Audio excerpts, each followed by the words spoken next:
Quick disclaimer, this video was filmed at the end of last year. We've moved from Kickstarter to BACKERKIT. The full explanation is in a video linked in the cards here. So we hope you understand that we've changed all references from Kickstarter to BACKERKIT rather amateurly. Enjoy!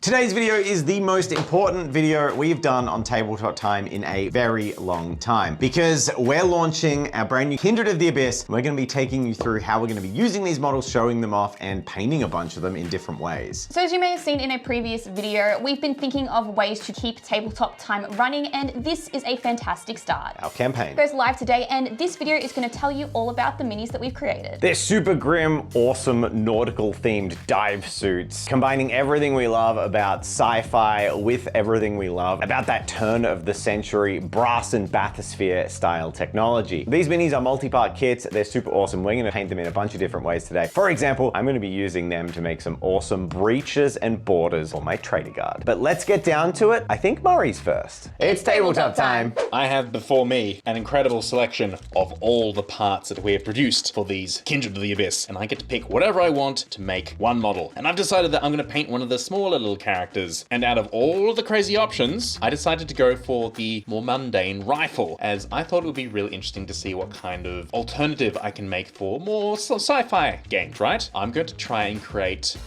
a more heroic individual or royal trooper. With that in mind, I'm going to start building this character together and we'll start painting. So, since I know that Dave is going to be painting his Kindred of the Abyss in the style of his Alpha Legion, very dreary chaos colors, I'm going to do the complete opposite. I'm going to go for some bright and clean colors. So I'm thinking a nice crimson undersuit and then some really clean and crisp white armor, creating a very fashionable, perhaps royal guard on some sci-fi spaceship. And when I start off any model, I like to give it a bit of an underpainting, basically splashing on some dark, moody colors just to create some interest and contrast, but also something to build up future colors onto. And so with that, I'm going to start adding reds to the mix, building up this bodysuit and making it as rich and crimson as I possibly can, with the assistance of a couple of glazes thrown in. I want these reds to be as rich and lavish as possible, as that sort of denotes a clean protagonist, which will also contrast with the drab dreariness of Dave's chaos counterparts. I'm really happy with this so far, and I'm going to start moving on to the white armor. And to start off, I'm going to go straight to a really bright gray. As starting really bright means it's a really easy time shading it, as I can go really subtle with just a wash or two. And I have to say, I am absolutely loving painting this model. Firstly, the model is actually fantastic. I adore this. It's great. The detail is fantastic. It's just the right amount of detail that I appreciate. But also with this sort of theme I'm going for, I feel like I'm painting a superhero. He's just really nice and clean. But now with a couple of final highlights of white on the armor, I'm going to start working on all the metal areas. And I'm thinking a really nice shiny brass and some reflective silvers. Then when I'm happy with that, it's time for the final touches, painting the sculpted base that I found, and also painting glowing optics. Now to match my shiny good guy aesthetic, I'm going to go for some really bright blue optics, but with one of the little ones being a nice bright yellow, just for a bit of variance. Now to get a really bright color for the optics, I'm going to start by painting all of the lenses white. This will allow the future color, blue, to be even more punchy. And while I'm painting these up, I'll make sure that I'm just a little bit extra messy with some watered down paint and give it a very gentle object light sourcing effect, making it look like these lenses are glowing and splashing light across parts of the armor. And with that done, it's time to give a lick of black paint around the base of the miniature and show him off. So that's, I think, a really fantastic example of something that sort of looks at all odds very dark and menacing, and making something just a bit esoterical and cool with it. And I think this serves as a really good example of demonstrating how you can use these models in different ways. So let us know in the comments what you'd like to see these used for, or what plans you might have when you got your hands on them. And we would love to see what you do with them once you get your hands on them. So if you've been following the channel lately, you would have seen our video saying, hey, we are in a little bit of trouble. And there was an immense amount of Patreon support that has helped us in the short term to continue making content and to start to realize our plans we've been trying to put in place to ensure a future for Tabletop Time and enable us to make some awesome stuff and really start contributing even more to the world of miniatures. Now, foremost in that was plans to begin producing some products for something we could truly call our own. A year ago, we did the Space Bears Kickstarter, and off the back of that success, it pretty much kept us going for the last 12 months. But it was a big project driven by Jazz's passion and a custom conversion, and it really was a one-of-a-kind kind of thing. The team at Tabletop Time wanted to build something together. We wanted to make not only a faction, not only a group of miniatures, but a universe, something we can get behind and eventually develop into a game. So the minis we've been working on today are from our campaign, Kindred of the Abyss. This is the very first faction in what we hope can become a miniature wargame in the future. But for now, we're focusing on creating some really thematic and cool factions that people can use in whatever capacity they desire. We're specifically designing them to be compatible with several other ranges, so the keen-eyed among you will be able to find uses for them. But we didn't want to make copies or proxies directly, so we've really tried to inject a level of uniqueness and charm to the Kindred. You'll notice equipment on these models that doesn't immediately strike you as something from anything you've seen before. For example, our reel-in harpoon guns on our Kindred Scourges. These are all foreshadowing for the game world that we want to make in the future and we'll be able to make with your help. You see, our BACKERKIT campaign is not just a funding exercise to get you a whole bunch of great miniatures in the stretch goals, but we've also factored in the future growth and development of this system and world, with extra time for art, lore, rules development, meaning that if we can snowball the success of this first one with the Kindreds of the Abyss, we can start developing these factions and building out a game. And ultimately, we'd love to be able to ship like a 2-player starter set with plastic minis, but that is getting ahead of ourselves. Here we are today with the Kindred. I'm so excited to see what they can create, and with your support, I think they can become something really special. These ones are my passion project, but I'm super excited to see some of the other ideas we've got. Jen, with her Sisters of the Old Blood, have been voted by you on YouTube as the next faction you want to see. So if this BACKERKIT is successful, we'll be working on them straight away and with more resources than we had before for cool art, story, lore, and it's all done here from our minds, art done by Alicia and sculpted by Jackson Jewell from Golden Dragon Games, who's been doing an amazing job. So I know this has been a bit longer than your usual plug, but I kind of wanted to tell you the story of why we're here and what we're doing and why it's so important. So if you do want to see this future and go on that journey with us, I encourage you to please check out the BACKERKIT, which is going live with this video. If it goes gangbusters, it is only going to mean fantastic things from here, and we're super excited. And also to all of you Space Bears fans, I'm so glad to report, and we can launch the Kindred. Thank you so much, everyone. But there's more painting that needs to be done. So let's see Jen's take on these models.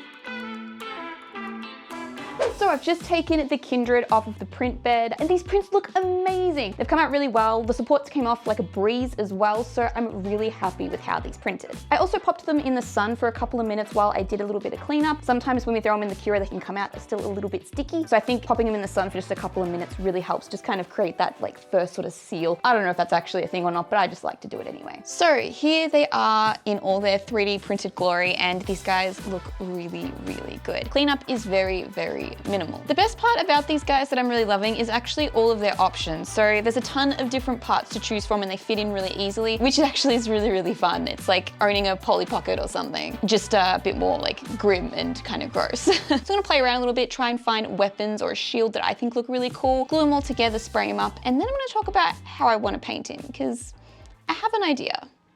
So my guy is all built and he's ready to go with the painting stage. And I said before that I had a certain idea of how I wanted this to look. Now, when I first saw these guys, obviously they reminded me of a Big Daddy from BioShock, but they reminded me of something else. And I don't really know why, but I thought of the Caradon Overlords from Warhammer. Now, in Age of Sigmar, these guys have their own little space suits, kind of like diving suits as well. They typically have helmets, very dwarven looking, but I really love the color scheme that these guys have. They have like a deep burgundy or mahogany color palette, as well as a cream, and then accent with a bunch of gold, very dwarvish indeed. And so when I looked at the Kindred of the Abyss, I kind of had this color palette in my head and I was like, hey, what if I apply this heavy metal color palette to this other different type of miniature? And let's see how that turns out. So with a clear goal in mind, I know I can just get straight onto painting because I know exactly what I'm gonna do. Let's just give it a shot and see how we go. So Dave has suggested a method before on the channel that he likes to do when he's painting up minis. So I'm gonna take his sage advice and follow a similar method. I'm going to try and dress my minis, so to speak. So starting with the underclothes and working my way up. Once all my base colors were down, I just went ahead and layer painted in all of those details. Again, trying to work really hard on this non-metallic metal. I think over the years, I've started to develop a certain style to my painting. It's very loose and painterly, so to speak. I don't spend a whole lot of time blending colors together, but when you look at something from further away, the colors sort of blend together themselves. It's kind of like an impressionist impressionism painting in a way. If you look up really close, it's really hard to sort of figure out what's going on, but if you view it from far away, it looks pretty cool. So I like to think that's my style of painting, and I'm really getting into it, and it's been a while since I've just sat down and painted a mini, but I really enjoyed this process. I also really love painting up bigger guys, so the fact that this was a big healthy brute in a diving suit with no face as well, which was also awesome, meant I could just go absolute full ham on this and paint him however I wanted. Once I was happy with how everything was looking, I just went back and tried to blend a couple of the layers together just so it looked a bit more cohesive, adding in those fine details in his lenses. And then I decided I wanted to add some of that ghosty grueliness to him. Grueliness, is that even a thing? You get what I'm saying. I found this Hexwraith paint from Citadel. That's a technical paint, and decided to give this a go. I really wanted to try and find Nicola Oxide, but I couldn't, so I thought this would be a good test just to see if I even like this paint. This did give it more of a slimy look, which I suppose in a diving sense or a sea sense, this kind of works really well. It's like the algae that you would find under boats and stuff, so the fact that it's attached to him is pretty on theme. I placed this in the areas that would kind of corrode a little bit or it would get stuck, and I was actually really happy with this effect and how it turned out. Next up was the base, and I knew I wanted to try and keep this super minimal. So I decided to use the spackle that I'd used previously in Dave's project, just to create a base that looked like really smooth sand. Ideally, I would picture him underwater, despite the fact I've painted him not underwater, so it's a bit weird. But I decided to just keep it sand because it made sense. Once this was dried, I painted it up and added in some little bits and pieces to, again, try and sell that underwater vibe. Once that was all done, I glued him back onto his base, and this big little guy was all done. And here he is. My little dude is all done, and I think he looks so good. I would love to see a full army of these guys on the tabletop. I think they would be awesome and look really in theme. I actually love how I've done the base as well with the little alien plants and tried to make them look like little sea life creatures. But otherwise, I love it so much. I think I've done a really good job. I'm proud of myself. But that's pretty much it from me. So why don't we go ahead and see what the other guys are up to?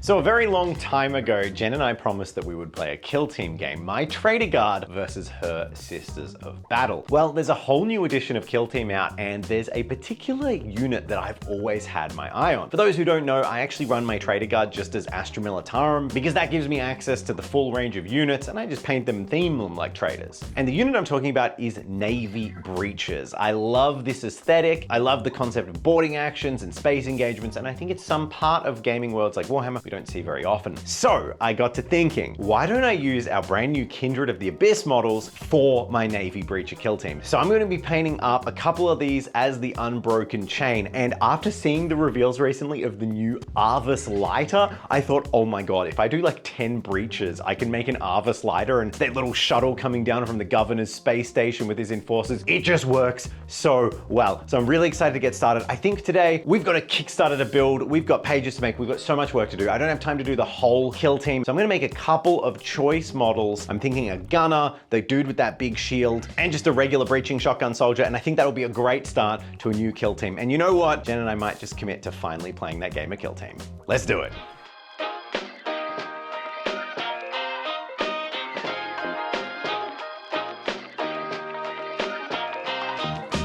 So the models are sprayed, and while you watch me paint these up in my Trader Guard scheme, it's time for me to talk about one of the things I love talking about, and that's the lore. If you haven't seen how I paint my Trader Guard though, we will put a link up in the cards here. I've painted them in several videos before, and I'd rather spend my time today talking about the Kindred of the Abyss. Now, all of this is subject to change because we are in the very early stages of developing a cohesive world where all of our new little factions are going to coexist or murder each other in the same locations. And that setting is going to be sci-fi, but it's also going to be post-apocalyptic. So rather than something like Mad Max, where an 80s society has collapsed, we're more looking at a planet in a far sci-fi future that maybe has had a massive orbital bombardment or catastrophe occur, leaving all of these factions scrabbling around in the ruins. There's immensely powerful technology to be found and utilized, and all the factions have very diverse heritage. So where do the Kindred of the Abyss fit in? Well, basically, before this big cataclysm happened, a whole bunch of people decided they hated change. These meta-thesiophobists look that one up, decided they would be far better off if they made their own society, one where things wouldn't change and they could keep their way of life, well, exactly as they wanted it. This plan wasn't particularly well thought out, however, because moving underwater means some pretty significant lifestyle changes. The irony in all of this is that their society actually functioned fairly well for quite a long time. They rode out this entire post-apocalypse in these massive underwater dwellings, basically completely ignorant of what was happening on the surface. However, their refusal to allow new people into their culture or even explore outside their own limited cities meant that while they managed to create industries and food structures feeding on the deep sea life and growing algae and things underwater, they did have one problem.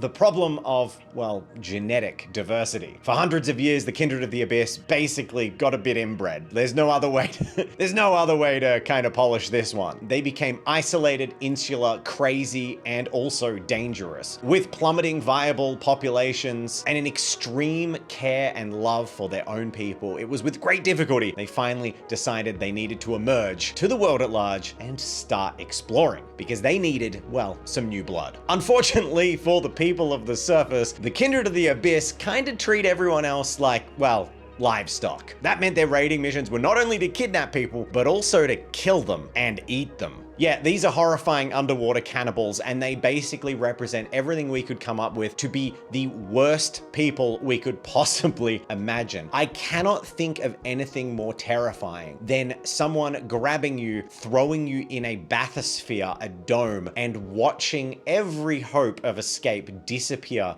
as you descend 30,000 fathoms beneath the sea, and even sunlight can't get to you. The life that awaits is terrifying, and you have to wonder, would I have been better off to be harpooned by these guys and just eaten right then and there? So the Kindred are basically one of the really nasty factions that we're coming up with, and not all of them will be. They fight for themselves and are incredibly dangerous. However, their reach is limited to places accessible by sea, so there are some silver linings there. I could talk about the burgeoning lore for our setting and our factions for ages, but we only have so much time in a single video, and some of the stretch goals on this BACKERKIT campaign include art and lore and stories that will allow us to create things for you, PDFs and supplements, to start building this world out in a way that can be consumed and shared, and that's just so exciting. But I've talked for so long, I didn't even realize that my models have become painted. So why don't we take a look at them?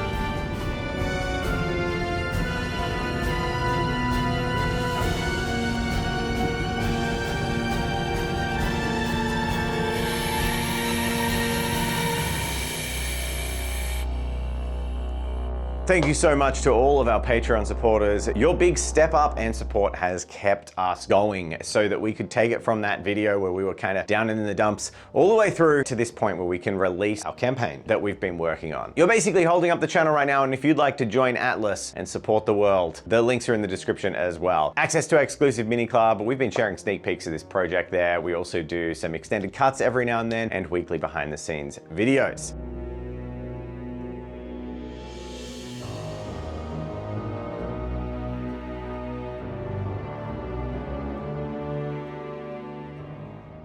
It was so cool bringing these models to you all, getting to incorporate them into my trader guard. It's something I've always wanted to do. Those navy breeches are awesome models, but they feel very imperial, and I wanted a dark trader version of that, so now I've got them. Murray did an amazing job just realizing his as like a solar auxiliary, which is super cool. And I think there's heaps of parts in the kit that can kind of allow you to use yours for whatever. And Jen, you got to paint one of the big boys. Yes, that's right. I really enjoyed painting him. I love painting bigger models, and also applying a paint scheme that I liked to something different was also very fun. now. As we've mentioned multiple times throughout this video, this backer kit is super important for the future of Tabletop Time. We have huge plans for it and are hopeful this is just the very start of a journey as we begin to make the factions for a game that we're already starting to talk about developing. I think by approaching it this way, by allowing you all to be part of the development process, by sharing public votes such as the one we put up that would already decide on our next faction if we can develop it, is a really good way to share the building of this world and universe with you all. And you can come on the journey,